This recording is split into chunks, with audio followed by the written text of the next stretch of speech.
2023 assembly ఎన్నికలతో పోలిస్తే BRS బలం పెరిగిందని కేటీఆర్ అన్నారు. స్కై రూట్ కంపెనీ తాము తెస్తే ఈ సీఎం రిబ్బన్ కట్ చేసి గొప్పలు చెబుతున్నారని విమర్శించారు.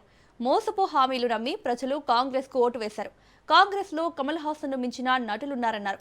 6 గ్యారంటీలు, 420 హామీలు, 13 డిక్లరేషన్లు ఏమయ్యాయని, మూసీని దుర్గంధం చేసింది కాంగ్రెస్ ప్రభుత్వమేనని అన్నారు. ఆయన ఎవడు దేక్తలేడు, ఎవడు గుర్తుపడతలేడు. నిన్నటికి నిన్న ఎక్కడో నిన్న ఇక్కడ శంషాబాద్ దగ్గర ఏదో రిబ్బన్ కటింగ్ ప్రోగ్రామ్ పోయిండు. మనం తెచ్చిన కంపెనీ మన టీ హబ్ లో పుట్టిన కంపెనీ అది. ఆ టీ హబ్ లో పుట్టిన కంపెనీ పెద్దగా అయింది, పెద్దగా అంతరిక్షంలోకి రాకెట్లు పంపుతున్నది. ఇక రిబ్బన్ కట్ చేయవా రేవంత్ రెడ్డి అని నేను పిలిచినారు. మనం గట్టినవన్నీ కడితే ఆయన పోయి రిబ్బన్ కట్ చేస్తున్నాడు, అంతే కదా, ఏముంది చేసింది ఇప్పటిదాకా. పిలిచినారు, పోయినాడు. సరే పోయినాడు, ఏదో పోజులు కొడుతూ అక్కడ నిలబడి ఇట్లా అట్లా పోజులు కొడుతున్నాడు. ఆఖరికి అక్కడ పిలిచే యాంకర్ అమ్మ ఉంటది కదా, ఆ అమ్మాయి ముఖ్యమంత్రి గారు అని చెప్పి శ్రీధర్ బాబు పేరు చెప్పింది తప్ప ఈయన మాత్రం గుర్తుపట్టట్లేదు. ఇది మొదటిసారి కాదు, చివరిసారి, అంతకంటే కాదు. 2.5 ఏళ్ళు అయిపోయింది. యాంకర్లు గుర్తుపెట్టుకోవట్లేదు, యాక్టర్లు గుర్తుపెట్టుకోవట్లేదు, ఎవడు గుర్తుపెట్టుకోవట్లేదు ఆయన పేరు. ప్రజలైతే ఆయన పేరు తీస్తేనే బూతుల వర్షం కురిపిస్తున్నారు. నేను చెప్పట్లా, ఇది మీరు కావాలంటే ఆ యూట్యూబ్ లో సోషల్ మీడియాలో చూడొచ్చు. ఎవరన్నా పోయి ఆయన ఎవరు ఉండే ఆయన పేరేంది అనగానే ఆయన పేరు చెప్పకు, ముఖం తిప్పుకుంటున్నారు. విచిత్రమైన విషయం ఏమంటే చాలా ఆశలతో ఏదేదో రంగుల ఈస్ట్మన్ కలర్ సినిమా చూపెట్టి ఏం చెప్పారన్నాడు.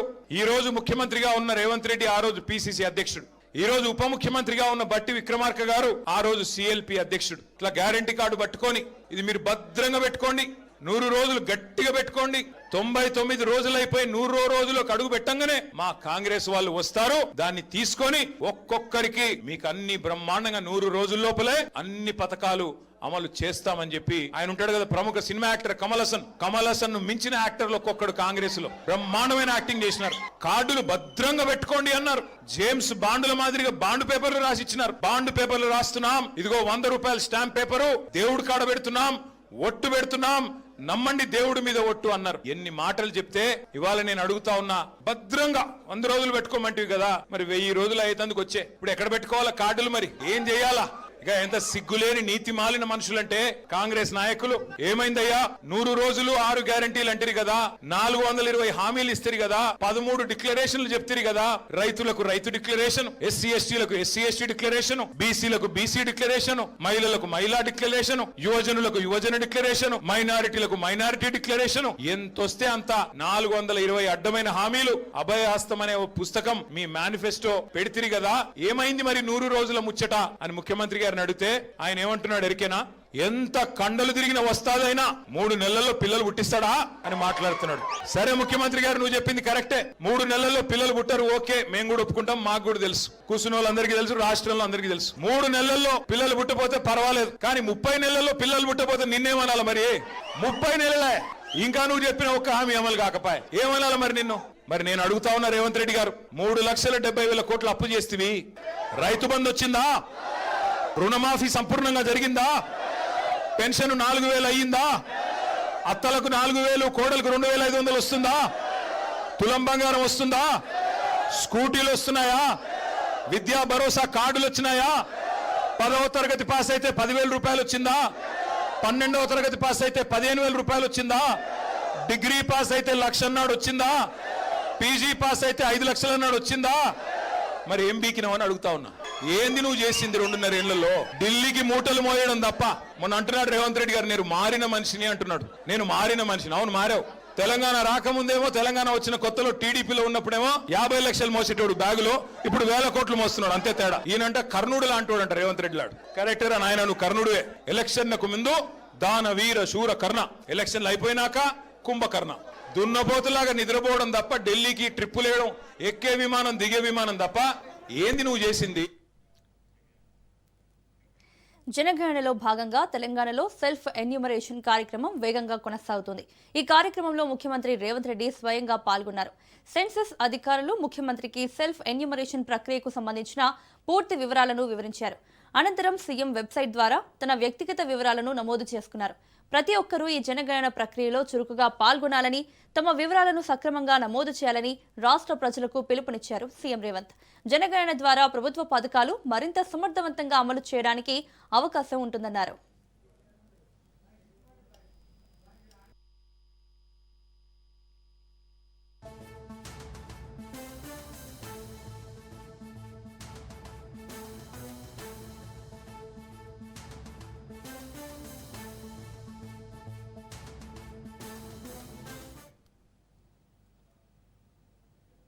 నిజామాబాద్లో ఎంపీ ధర్మపురి అరవింద్ జనగణన కార్యక్రమంలో పాల్గొన్నారు. మొదటి విడత జనగణన సందర్భంగా నిజామాబాద్లోని తన కార్యాలయంలో స్వీయ గణనలో పాల్గొన్నారు. తెలంగాణలో మొదటి విడత స్వీయ గణన ఏప్రిల్ 26 నుంచి మే 10వ తేదీ వరకు, స్వీయ గణన మే 11 నుంచి జూన్ 9 వరకు ఇళ్ల వద్ద గణన ఉంటుందని ఎంపీ అరవింద్ తెలిపారు. ప్రజలందరూ స్వీయ గణన పోర్టల్ను వినియోగించి జనగణనలో పాల్గొనాలని కోరారు.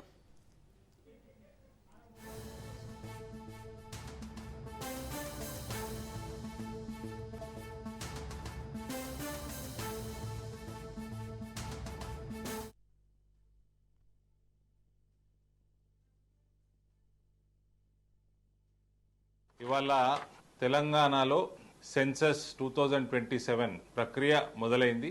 సెల్ఫ్ ఎన్యూమరేషన్ స్వీయ గణన ప్రక్రియతో ఇవాళ మనకి సెన్సస్ మొదలు కావడం, అందులో నేను స్వీయ గణన చేసుకోవటం జరిగింది. దీని తర్వాత 11 మే నుంచి ఫస్ట్ ఫేజ్ ఆఫ్ సెన్సస్ కి ఎన్యూమరేటర్స్ అందరూ కూడా తమ తమ ఇంటికి వాళ్ళు వస్తారు మీ డీటెయిల్స్ తీసుకోవడానికి. ఆ తర్వాత సెకండ్ ఫేజ్, అది ఒక 30 రోజులు కొనసాగుతుంది. తర్వాత సెకండ్ ఫేజ్ 9th ఫిబ్రవరి 2027 అప్పుడు వస్తారు.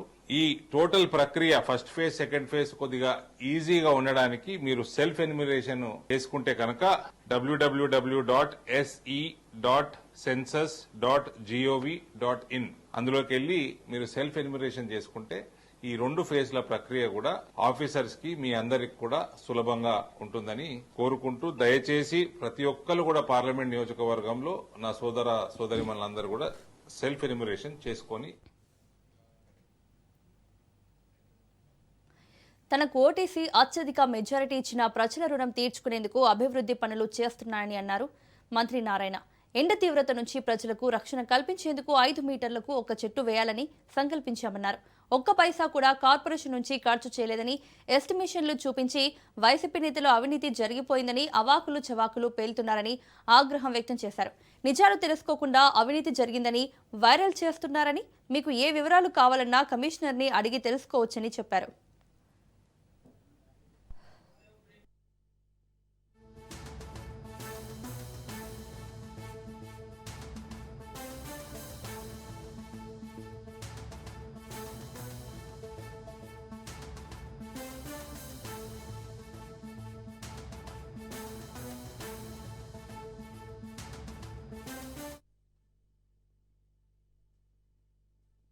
క్రితం కట్టిన డ్రైన్ చాలా చిన్నదైపోయి దాన్ని క్లీన్ చేయడానికి కూడా వీలు లేకుండా ఉంది. తర్వాత వర్షాకాలం వస్తే రోడ్డు మీదకి వచ్చిన నీళ్లు, అంటే రోడ్డు మీదకి నీళ్ళు ఏంటంటే వర్షాల వల్ల రోడ్డు మీద పడతాయి. అంతేకాకుండా పక్కన ఇళ్ల మీద పడితే ఆ వాటర్ కూడా యాక్చువల్గా డ్రైన్లోకి వస్తుంది. ఈ వాటర్ అంతా ఫ్లో సరిగా జరగట్లేదని దాన్ని వైడెన్ చేయాలని అధికారులు దాన్ని ప్లాన్ చేశారు. దాన్ని ఈరోజు యాక్చువల్గా ఇక్కడ శంకుస్థాపన 19.2 లక్షలతో యాక్చువల్గా ఈరోజు చేయటం జరిగింది. ఇదే విధంగా నెల్లూరులో అనేక కార్యక్రమాలు జరుగుతున్న విషయం ప్రతి ఒక్కరికి తెలిసిందే. నెల్లూరులో ఈరోజు 2017లో తుఫాన్ వచ్చినప్పుడు, నెల్లూరుకు ఫ్లడ్స్ వచ్చినప్పుడు సగం నెల్లూరు సిటీ మునిగిపోయింది. 95 బూతులు అయితే దాదాపు ఫస్ట్ ఫ్లోర్ కూడా మునిగిపోయినాయి. ఆ రోజు ముఖ్యమంత్రి గారు నారా చంద్రబాబు నాయుడు గారు నెల్లూరు వచ్చి 4 రోజులు ఇక్కడే ఉండి అవన్నీ పరిశీలించి అధికారులకు ఆదేశించి ఆ డిజాస్టర్ చేయడం జరిగింది. పడవల్లో పోయాం. అక్కడ పడవల్లో యాక్చువల్గా ముఖ్యమంత్రి గారు కూడా పడవలోనే తిరిగారు ఇది ఆ ఇళ్ల మధ్య. అందుకనే ముఖ్యమంత్రి గారు నేను ఒక రిక్వెస్ట్ చేశాను. క్రితం కట్టిన ఏపీ మాజీ సీఎం వైసీపీ అధినేత వైఎస్ జగన్ కుటుంబ సభ్యులతో కలిసి యూరప్ పర్యటనకు వెళ్లారు. సిబిఐ ప్రత్యేక కోర్టు అనుమతితో బెంగళూరు విమానాశ్రయం నుంచి ఆయన ప్రయాణమయ్యారు. ఎప్పుడు సాధారణ దుస్తుల్లో కనిపించే జగన్ ఈసారి జీన్స్, షర్ట్, షూస్ ధరించి సరికొత్త లుక్లో కనిపించారు. మే 15 వరకు జగన్ యూరప్ పర్యటన కొనసాగనుండగా ఆ తర్వాత ఆయన తిరిగి తాడేపల్లికి చేరుకోనున్నారు.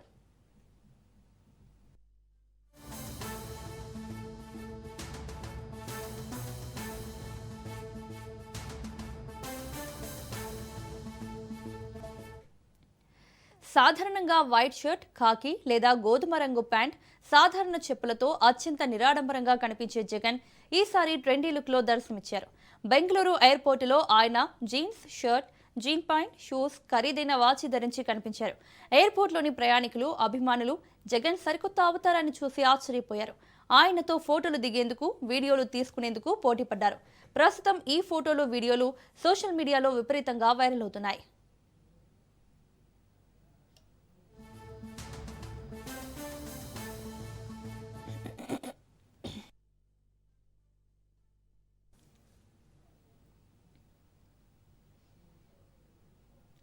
హైదరాబాద్ నగరంలోని కూకట్పల్లి సహా కొన్ని ప్రాంతాల్లో ఇంధన సరఫరాపై తాత్కాలిక ఇబ్బందులు కనిపిస్తున్నాయి. కొన్ని పెట్రోల్ బంకుల్లో నో స్టాక్ బోర్డులు దర్శనమిస్తున్నాయి.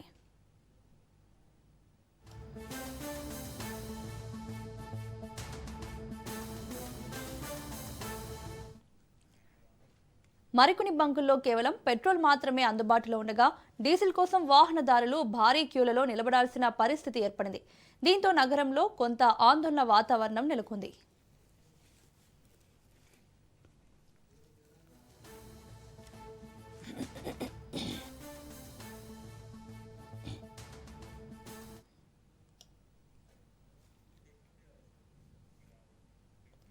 అయితే సంబంధిత వర్గాలు ఈ పరిస్థితిని తాత్కాలికమేనని, సరఫరా వ్యవస్థ సాధారణంగానే కొనసాగుతోందని స్పష్టం చేస్తున్నాయి.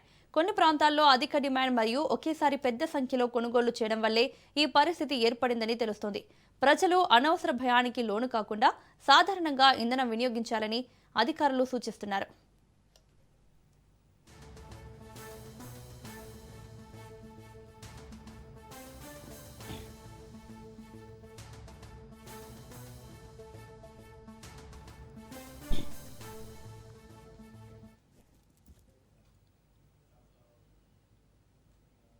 అగ్రరాజ్యం నుంచి అట్టడుగు పల్లె వరకు పెట్రోల్, డీజిల్ మంటలు రేగుతున్నాయి. ఆంధ్రప్రదేశ్లో పెట్రోల్ ఉత్పత్తుల కొరత ఇప్పుడు తీవ్ర సంక్షోభానికి దారితీస్తుంది. రాష్ట్రంలో పెట్రోల్, డీజిల్ నిల్వలు అయిపోతున్నాయన్న వార్తలతో ప్రజలు భయాందోళనకు గురై బంకులకు క్యూ కట్టడంతో పరిస్థితి అదుపు తప్పుతోంది.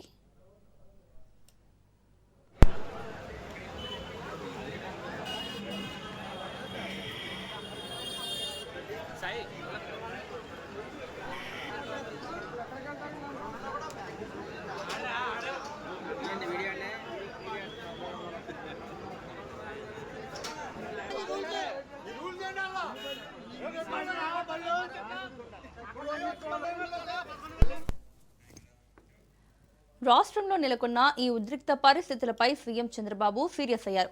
ముంబై నుంచి అమరావతికి బయలుదేరే ముందు సీఎస్ సాయి ప్రసాద్ ఇతర ఉన్నతాధికారులతో టెలికాన్ఫరెన్స్ ద్వారా సమీక్ష నిర్వహించారు. రాష్ట్రంలో మొత్తం 4,510 బంకులుండగా దాదాపు 421 బంకులు స్టాక్ లేక మూతపడినట్లు అధికారులు సీఎంకు వివరించారు. సాధారణం కంటే 50% అదనంగా అమ్మకాలు జరగడం వల్లే ఈ సమస్య తలెత్తిందని, ప్రజలు భయపడి ట్యాంకులు ఫుల్ చేయించుకోవడం నిల్వలు అయిపోవడానికి కారణంగా మారిందని అన్నారు.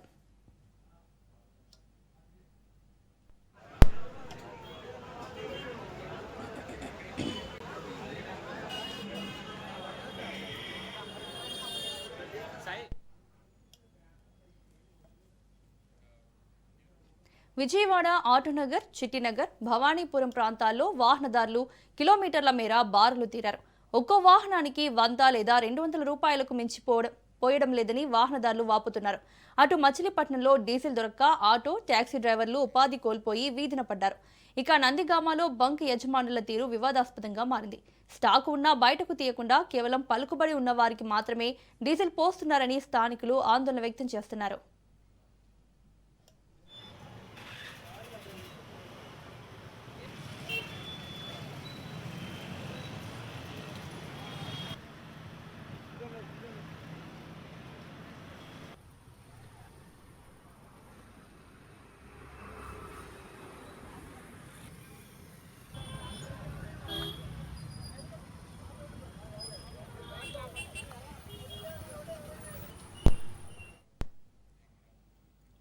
పెట్రో కష్టాలు రైతన్నను నిలువునా ముంచేస్తున్నాయి.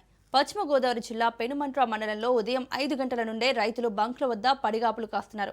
వరి కోత దశకు వచ్చిన సమయంలో మెషిన్లు నడవక, ఆకో చెరువుల్లో రొయ్యలకు ఆక్సిజన్ అందించే పంకాలు తిరగక రైతులు విలువిల్లాడుతున్నారు. కలెక్టర్లు, ఫిషరీస్ అధికారులు వెంటనే రంగంలోకి దిగి ఆక్వా మరియు వ్యవసాయ రంగానికి డీజిల్ సరఫరా అయ్యేలా చూడాలని సీఎం ఆదేశించారు. దీంతో కొన్ని చోట్ల రెవెన్యూ, పోలీస్ అధికారుల సమక్షంలో రైతులకు కోటాల పద్ధతిలో డీజిల్ పంపిణీ చేస్తున్నారు.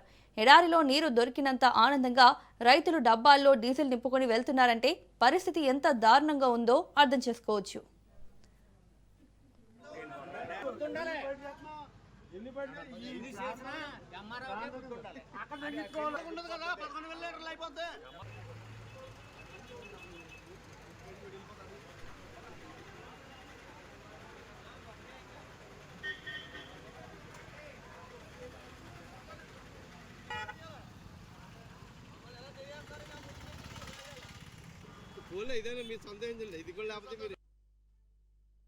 పెట్రోల్ కొరత వల్ల కూడా అందరు కూడా జాబ్కి వెళ్ళే వాళ్ళు అందరు కూడా చాలా ఇబ్బంది పడుతున్నారండి.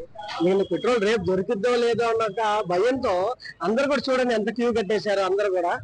అలా కూడా కూలి పనికి వెళ్ళే వాళ్ళు ఉన్నారు, చాలా మంది కూడా చాలా సఫర్ అవుతున్నారండి ఈ యుద్ధాల వల్ల. కానీ ఎందుకంటే పొద్దునేసి అందరూ కూలి పని చేసుకునే వాళ్ళే. దయచేసి ఈ అందరు కూడా అందరి దృష్టికి తీసుకుని వెళ్ళాల్సిందిగా కోరుతున్నాను. కానీ 100 కొట్టే వాళ్ళు కూడా 1500 కొట్టడం వల్ల త్వరగా నిన్న నైట్ 11:30 అయిపోయింది. ఈ చుట్టుపక్కల ఎక్కడ కూడా పెట్రోల్ అయితే లేదు, ప్రతి బంక్ లో కూడా లేదని చెప్తున్నారు. ఇంకా అందరూ ఇక్కడ రావడంతో నిన్న నైట్ 11:30 మొత్తం అయిపోయింది. అది ఇక్కడ చుట్టుపక్కల విజయవాడలో ఎక్కడ కూడా మోస్ట్లీ 10 బంకుల్లో 1-2 బంకుల్లోనే పెట్రోల్ ఉంది, డీజిల్ ఉంది. పెట్రోల్ కొరత అంటే ఏమీ లేదు సార్. ఇప్పుడు మనం ఒక లీటర్ కొట్టించుకునే వాళ్ళు కూడా 400-500 ఆయిల్ కొట్టించుకుంటున్నారు.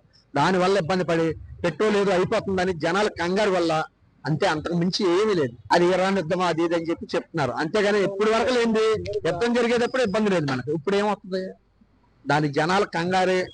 ఆ లీటర్ కొట్టించుకునే వాళ్ళు 400-500 కొట్టడం వల్ల దానివల్ల 150 కొట్టించుకునే కస్టమర్లు కూడా ఈ కొరత వచ్చిన దాని వల్ల ఒక్కొక్కళ్ళు 500-1000 రూపాయలు అందరూ ఫుల్ ట్యాంకింగ్ చేయించుకుంటున్నారు. ఇందువల్ల మెయిన్ కొంత కొరత దీని వల్ల కూడా వస్తుంది. మామూలు నార్మల్ జరిగిపోతే ఇబ్బంది లేకుండా ఉంటుంది. కాబట్టి మొత్తం 10 రోజులు సరిపోయేటప్పుడు ఒక్కొక్కళ్ళే కొట్టించుకుంటారు. కాబట్టి దీనివల్ల కొంత ఇబ్బంది జరుగుతుంది. మాకు ఈ ఇరాన్ వాళ్ళ యుద్ధాల వల్ల దాని గురించి మాకు కొండపల్లి ఆయిల్ రాకపోవడం వల్ల దాని నుంచి వాళ్ళు మాకు ఇవ్వట్లేదు. దీని నిమిత్తం ఈ స్ట్రైక్ జరుగుతుంది. దీనికి ఆయిల్ కొన్ని బొంగులకు వస్తుంది, కొన్ని బొంగులకు రావడం లేదు. కొన్ని బొంగులకు రానప్పుడు ఆ బొంగుల కన్జ్యూమర్స్ ఇక్కడికి వస్తున్నారు.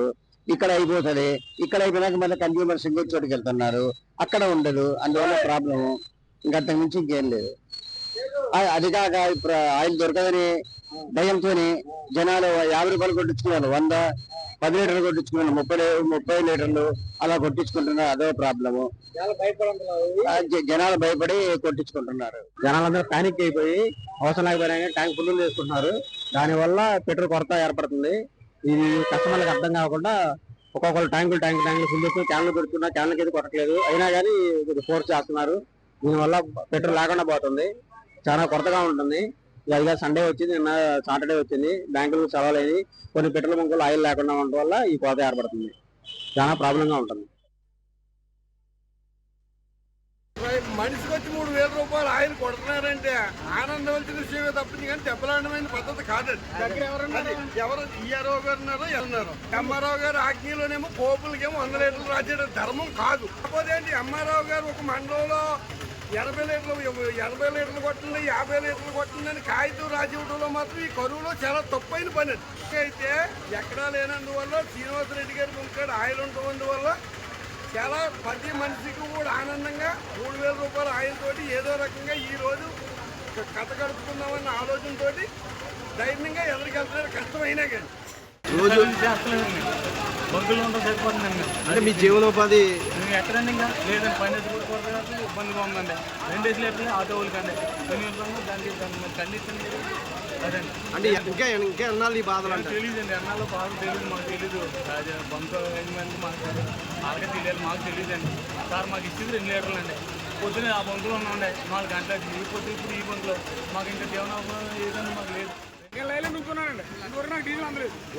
ఆటో డ్రైవర్ అంటే దీనివల్ల మీకు ఏంటి ఇబ్బంది పడుతుంది? మరి ఆయిల్ వల్ల కదండి, మరి కిరాలు లేవు, బండి ఎడితేనే కదా మాకు పొట్టలేదు, బండి ఎడితేనేమో పొట్టలేదండి, ఇంధనమే లేదు. దీనివల్ల చాలా ట్రబుల్ అవుతుందండి. రైతులు అవనే ఉండే ఆటో మెకానిక్. విశాఖ జిల్లా గాజువాక సమీపంలోని తుంగలం వద్ద నిర్మాణంలో ఉన్న రైల్వే ఓవర్ బ్రిడ్జ్ ఒక్కసారిగా కుప్పకూలింది. ఈ ప్రమాదంలో 7 కార్మికులు గాయపడగా త్రుటిలో ఒక భారీ ప్రాణ నష్టం తప్పింది. మధ్యాహ్నం జరిగిన ఈ ఘటన స్థానికంగా తీవ్ర కలకలం సృష్టించింది.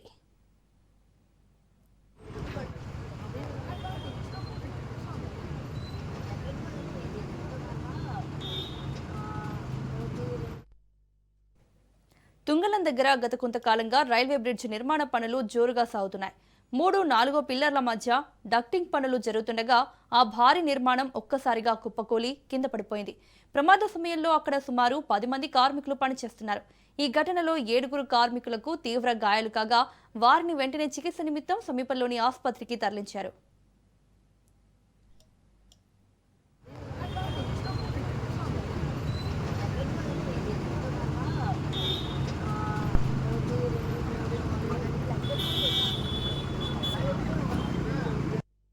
మరి ఆటో నగర్లో ఈ రైల్వే క్రాసింగ్ బ్రిడ్జ్ ఏదైతే నిర్మాణం జరుగుతుందో దాంట్లో ఆ డెకింగ్ సరిగ్గా నెగ్లిజెన్స్ కనిపిస్తుంది. ఆ డెకింగ్ మోప్ చేయడంలో దానివల్ల ఈ ప్రమాదం జరిగిందని అనుకుంటున్నాం. అదృష్టం శాతం ఎవరు ప్రాణాలు కోల్పోలేదు. అయితే ఇది కాంట్రాక్టర్ యొక్క నెగ్లిజెన్స్ అయితే క్లియర్ గా కనిపిస్తుంది. దీనికి ఎవరు బాధ్యులో వాళ్ళ మీద ఖచ్చితంగా కఠిన చర్యలు తీసుకుంటాం. పనిచేస్తున్నారు, అందులో 7 ఇంజూరీ అయింది. వెంటనే తక్షణం హాస్పిటల్ తరలించడం జరిగింది. 3 పరిస్థితి కొంచెం సివియర్ గా జరిగింది. శిథిలాల కింద ఎవరో ఉన్నారు, చిక్కున్నారేమో అని అనుమానంతో మేము ఉన్నాం. అధికారులందరికీ సమాచారం ఇచ్చాం. అందరూ వచ్చి తక్షణమే పోలీస్ డిపార్ట్మెంట్ వారు, ఫైర్ డిపార్ట్మెంట్ వారు అందరూ కూడా వచ్చి తక్షణమే సహాయక చర్యలో పాల్గొన్నారు. ఎప్పుడైనా సరే గవర్నమెంట్ వారు నిర్మించే నిర్మాణాలు కాంట్రాక్టర్లు నాణ్యత ప్రమాణాలు పాటించి ప్రజలకు ఎటువంటి ప్రమాదాలు జరగకుండా నాణ్యత ప్రమాణాలు పాటించి చక్కగా కట్టాలని కోరుకుంటున్నాం. ఢిల్లీ ఎయిర్పోర్టులో పెను ప్రమాదం తప్పింది. ఢిల్లీ జూరిక్ విమానం అత్యవసర ల్యాండింగ్ అయింది. టేకాఫ్ అయిన కొద్దిసేపటికే విమానంలో సాంకేతిక సమస్య తలెత్తింది. దీంతో పైలట్లు అత్యవసరంగా ల్యాండింగ్ చేశారు.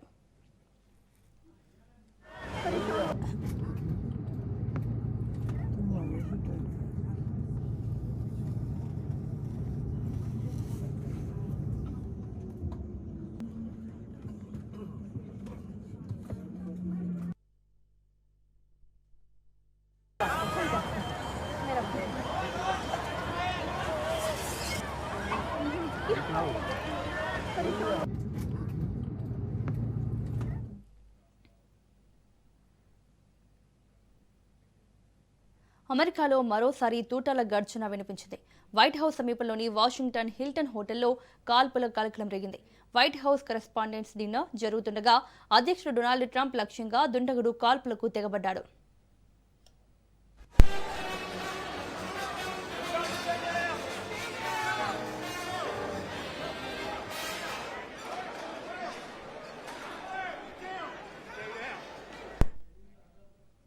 వెంటనే స్పందించిన సీక్రెట్ సర్వీస్ ఏజెంట్లు ట్రంప్ను రక్షణ వలయంలోకి తీసుకుని సురక్షిత ప్రాంతానికి తరలించారు.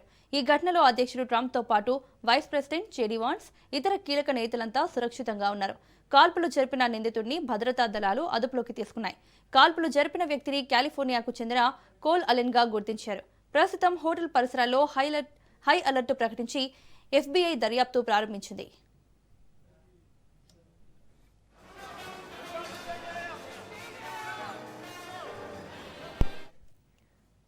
కాల్పుల ఘటన తర్వాత అధ్యక్షుడు డొనాల్డ్ ట్రంప్, ఆయన సతీమణి మెలానియాతో పాటు ఉపాధ్యక్షుడు జేడీ వాన్స్, రక్షణ శాఖ మంత్రి పీట్ హెగ్సెత్, విదేశాంగ శాఖ మంత్రి మార్కో రుబియోను అక్కడి నుంచి తరలించారు. సీక్రెట్ సర్వీస్ ఇతర భద్రతా అధికారులు బ్యాంకెట్ హాల్లోకి ప్రవేశించడంతో వందలాది మంది అతిథులు ప్రాణభయంతో టేబుళ్ల కింద దాక్కున్నారు.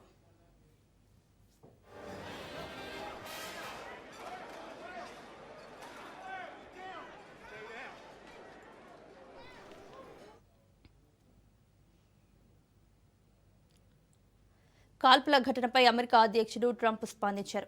సీక్రెట్ సర్వీస్, పోలీస్ అధికారులు అద్భుతంగా పనిచేస్తారని కొనియాడారు. ఏజెంట్లు చాలా వేగంగా, ధైర్యంగా పనిచేశారన్నారు. షూటర్ను అదుపులోకి తీసుకున్నామని తెలిపారు. ఇది తనపై జరిగిన తొలి హత్యాయత్నం కాదన్నారు. గతంలో పెన్సిల్వేనియాలో కూడా తనపై దాడి జరిగిందని గుర్తు చేశారు. All of the conditions that took place tonight, and I will say, it's not a particularly secure building. And I didn't want to say this, but this is why we have to have all of the attributes of what we're planning at the White House. It's actually a larger room, and it's much more secure. It's drone-proof, it's bulletproof glass. We need the ballroom. That's why Secret Service, that's why the military are demanding it. All of the conditions that took place tonight, and I will say, it's not a particularly secure building. And I didn't want to say this, but this is why we have to have Washington Hilton హోటల్లో కాల్పులు జరిగినప్పుడు అదే హోటల్లో KA Paul ఉన్నారు. ఎప్పుడు America వచ్చినా ఈ హోటల్లోనే ఉంటానని కేఏ పాల్ తెలిపారు. ఇలాంటి పరిస్థితి ఇంతకు ముందెన్నడూ చూడలేదన్నారు. అమెరికా అధ్యక్షుడికే రక్షణ లేదని, యుద్ధాల వల్లే ఈ పరిస్థితి వచ్చిందని పాల్ అభిప్రాయపడ్డారు. ఇప్పటికైనా యుద్ధాలు ఆపి శాంతికి కృషి చేయాలన్నారు కేఏ పాల్. ప్రెసిడెంట్ ట్రంప్ నేనున్న వాషింగ్టన్ డీసీ సిటీలో హిల్టన్ హోటల్లో నేను ఎప్పుడు అక్కడే ఉంటాను రెగ్యులర్గా.